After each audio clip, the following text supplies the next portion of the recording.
नमस्ते dear students, welcome to all. स्वागत है सभी का मेरे इस सेशन नंबर 100 में। तो मैं आप लोगों का स्वागत कर रहा हूं पीटी एजुकेशन के यूट्यूब चैनल पे। आज बहुत ही अच्छा दिन है, बहुत ही बढ़िया दिन है। आज आपने मेरे साथ 100 लेक्चर्स मतलब 100 वीडियोस 100 लर्निंग सेशंस आपने मेरे साथ कंप्लीट की है। आज का जो टॉपिक है, आज थोड़ा हम अच्छा दिन है तो इसलिए थोड़ा सा आज हम एक ऐसी टॉपिक को लेंगे जो आज कल ही जिसकी रिपोर्ट आई है, और इस टॉपिक का नाम है क्लाइमेट चेंज परफॉर्मेंस इंडेक्स। आपको याद होगा जब मैंने स्टार्टिंग में लेक्चर लेना स्टार्ट किया था तो मैंने आपको सीरीज से काफी सारे सवाल कराए थे, एमसीक्यूज कराए थे। साथ ही साथ हमने इंडेक्स, रैंक और वेरियस इनिशिएटिव्स पे भी वीडियो बनाई थी जो आपको हमने दी थी। प्लेलिस्ट में है हमारे, आप जाके चेक कर सकते हैं। साल भर जो इंडेक्स रहते हैं वो फिक्स रहते हैं, कुछ एड ऑन हुआ तो हुआ, अदरवाइज तो जो पहले से चलते आ रहे हैं वो तो चलते ही आ रहे हैं, वो तो स्टूडेंट्स को पढ़ने पड़ते हैं। मतलब कोई एक नया इंडेक्स आया तो मतलब अब एक और ऊपर से एक लोड बढ़ गया, राइट। अभी G20 नेशंस में बात की गई है, उनकी मीटिंग में ये भी हमने डिस्कस किया था कि they are planning for launching a new kind of index, तो मतलब और पढ़ना है, राइट। तो ये सारे जो मैंने सवाल आपको मैंने जब स्टार्टिंग के सेशंस में कराए थे तो आप में से काफी सारे स्टूडेंट्स को लग रहा होगा यार ये पढ़ना कैसे है। बेसिकली क्या होता है, सेकेंड हाफ में यानी कि सितंबर ऑनवर्ड्स के बाद बहुत सारी इंडेक्स और रैंक्स और रिपोर्ट्स निकलने शुरू हो जाते हैं, राइट। तो इस चीज को देखते हुए जो भी नए नए इंडेक्स, रैंक, रिपोर्ट्स या जो पुराने हैं उन सब को हम बारी बारी से डिस्कस करेंगे। चाहे वो मैं आपके साथ ऐसे ही सिंपल से करंट अफेयर्स के सेशंस में करूं या फिर जो हम हर शुक्रवार को लॉन्च करते हैं 5 फैक्ट्स उसमें करूं। तो आप बिल्कुल अपनी एकाग्रता मेरे साथ बनाए रखिए, प्रॉपर नोट्स बनाइए, ये आपके एग्जाम में डायरेक्ट यूज हो जाएंगे। क्योंकि होता क्या है कि दो चीजें होती है, ये हमने पढ़ा और ये एग्जाम में नहीं आया। पहला तो ये होता है कॉन्सेप्ट कि ये आपने चीज पढ़ी और वो चीज एग्जाम में नहीं आई। दूसरा, ये नहीं पढ़ा और एग्जाम में आ गया। तो स्टूडेंट पॉइंट ऑफ व्यू से हमेशा पहला ऑप्शन ज्यादा वायबल होता है कि आप पढ़ लो सब कुछ, एग्जाम में नहीं आया वो अलग बात है, लेकिन वो चीजें जो एग्जाम में आ रही है और आपने पढ़ी नहीं है तो थोड़ा सा मतलब स्थिति डाबाडोल सी होती है। तो चलिए शुरू करते हैं आज का सेशन को लाइक जरूर करें, शेयर जरूर करें, और अब चैनल पे नए हैं और आप डायरेक्ट हमारा 100 सेशन देख रहे हैं तो उसके लिए तो मैं आपको बहुत ही मतलब प्रणाम करूंगा। मैं तो खुद आपको साक्षात्कार में आपको प्रणाम करना चाहूंगा। लेकिन अगर आप नए हैं और डायरेक्ट हमारा 100 सेशन देख रहे हैं तो आपसे गुजारिश है कि प्रीवियस सेशंस भी देखें, और चैनल पर नए हैं तो लगे हाथ तो सब्सक्राइब भी कर दीजिए, बेल आइकन भी दबा दीजिए ताकि नोटिफिकेशन आपके पास मिलता रहे, राइट। तो एनवायरमेंट एंड इकोलॉजी और इंडेक्स रिपोर्ट से हमारा ये आज का लेक्चर है। तो congratulations to all of you guys for your love and support for the 100 sessions of learning with me on PT education, sponsored by और you can say powered by PTIS academy, right. चलिए शुरू करते हैं आज का काम। आज का काम जो है क्लाइमेट चेंज परफॉर्मेंस इंडेक्स पे है। कौन रिलीज करता है? पहला सवाल, रिलीज करती है जर्मन वॉच और क्लाइमेट एक्शन नेटवर्क कैन। दोनों के लोगो मैंने बगल में लगाए हुए हैं, जर्मन वॉच और कैन। डायरेक्ट मैं रिपोर्ट से निकाल के लेके आया हूं मैं ये पिक। कितने देशों को इवेल्युएट करता है ये इंडेक्स? तो 57 देशों को इवेल्युएट करता है प्लस EU। आज के लिए आपका पहला सवाल, EU में अब कितने नेशंस हैं मुझे बताइए। EU में अब कितने नेशंस हैं और आप में से कितने लोग जानते हैं कि सेंजन एरिया क्या है, right. How many of you know about the सेंजन एरिया? ये आप सवालों का जवाब कमेंट थ्रेड में दीजिए, साहस बनाइए और कमेंट थ्रेड में लिख के दिखाइए, करके दिखाएंगे, राइट, पूरे जोश के साथ। तो 57 देशों प्लस EU को इवेल्युएट करता है, जो कि टोटली जो ग्लोबली रिस्पॉन्सिबल है 90% ऑफ GHGs के लिए, ग्रीन हाउस गैसेज एमिशंस के लिए 90% ये देश रिस्पॉन्सिबल है।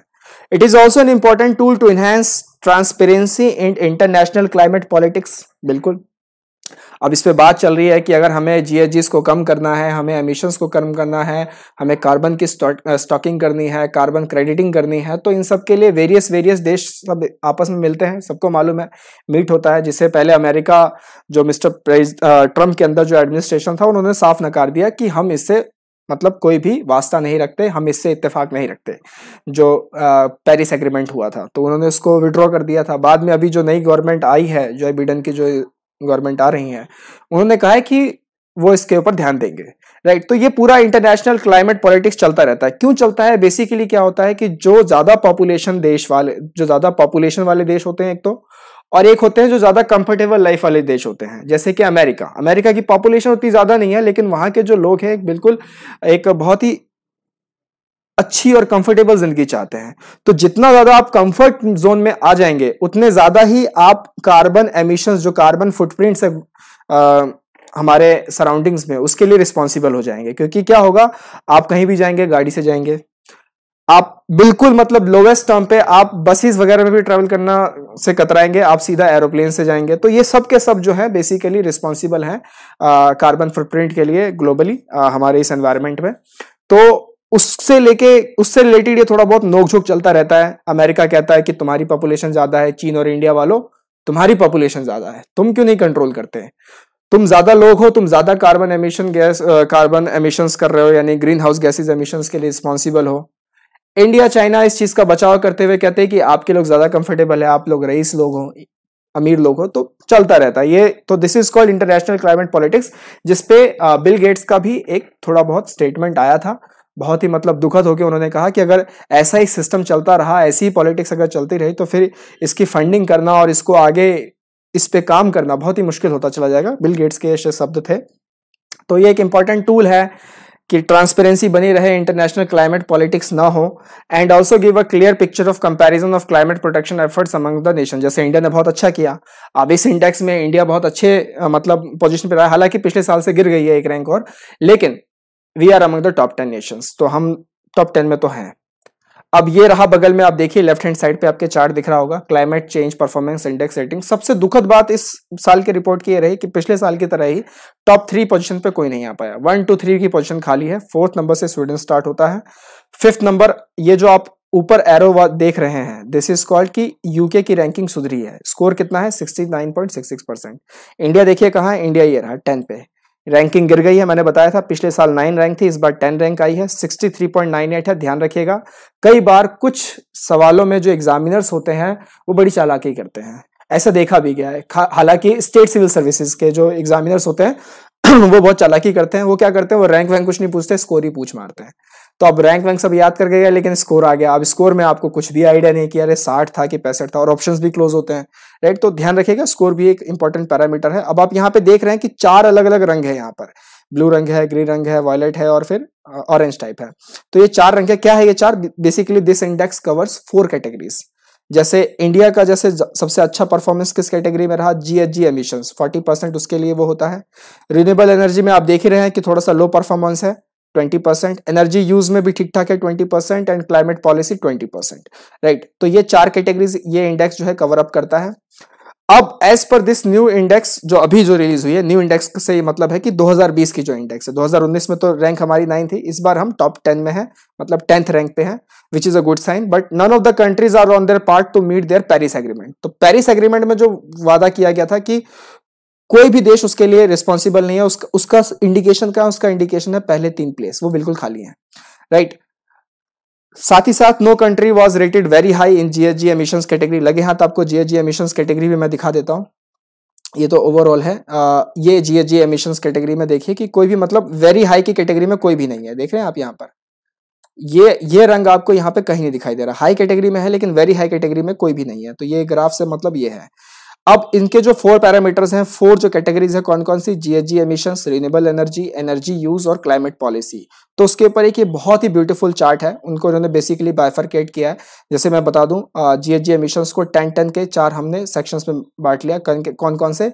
Current level of GHG emissions per capita, past trend of GHG emissions per capita, current level of GHG emissions per capita compare to a well below -2 degree compatible pathway. हालांकि Paris agreement में यही तय किया गया था कि 2 degree से ऊपर नहीं जाना है, नीचे ही रखना है at the end of the century. ये इस पेरिस एग्रीमेंट में टारगेट लिया गया था, गोल लिया गया था।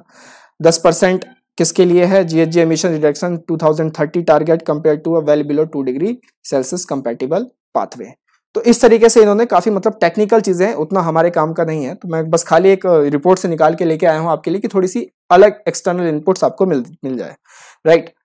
साथ ही साथ अब इंडिया के बारे में अगर हम बात करें तो इंडिया तो हाई परफॉर्मेंस में है, G20 नेशंस में ईयू के साथ है, राइट, और भी यूके के साथ है हम लोग। India receives high ratings on all CCPI indicators except renewable energy category, जो यहाँ आपको ग्राफ से दिखता है, दिख रहा है ना आपको? ये सेगमेंट बहुत ही छोटा है एज कंपेयर अगर हम करें तो मोरक्को का भी कम है, लेकिन मोरक्को हमारे कंपैरिजन में मतलब छोटा देश है, राइट।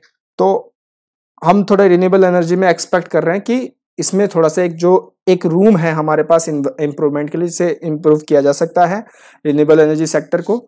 साथ ही साथ जो G20 के जो 11 नेशंस है वो इसी कैटेगरी में बिल्कुल पीछे लो परफॉर्मेंस पे चल रहे हैं। तो रिन्यूएबल एनर्जी को लेके शायद गवर्नमेंट हो सके कुछ नई पॉलिसीज लेके आएगी, तो हम उस पर चर्चा करेंगे उसको लेकर, राइट, आपके साथ आने वाले समय में। Proper use of this energy can pave the path for mitigating the GHG emissions for future road ahead, right. तो ये है क्लाइमेट चेंज परफॉर्मेंस इंडेक्स मेरे साथ। कैसा लगा आपको सेशन जरूर बताइएगा। 100 सेशंस हमने कंप्लीट किए हैं, उसके लिए लाइक बनता है, उसके लिए एक पॉजिटिव कमेंट बनता है, इतना ही लिख दीजिए, करके दिखाएंगे। पीटी एजुकेशन जिंदाबाद ये भी लिख दीजिए, राइट। मिलेंगे अगले एक्साइटिंग सेशन में, फिर से स्टार्ट करेंगे अपनी जर्नी को, सेशन नंबर 1 के साथ ही शुरू करेंगे फिर से। सो मिलते रहेंगे इसी तरीके से, आप और हम मिलके पढ़ते रहेंगे, बढ़ते रहेंगे। Wonderful PT resources are waiting for you. Till then take care, नमस्ते, जय हिंद।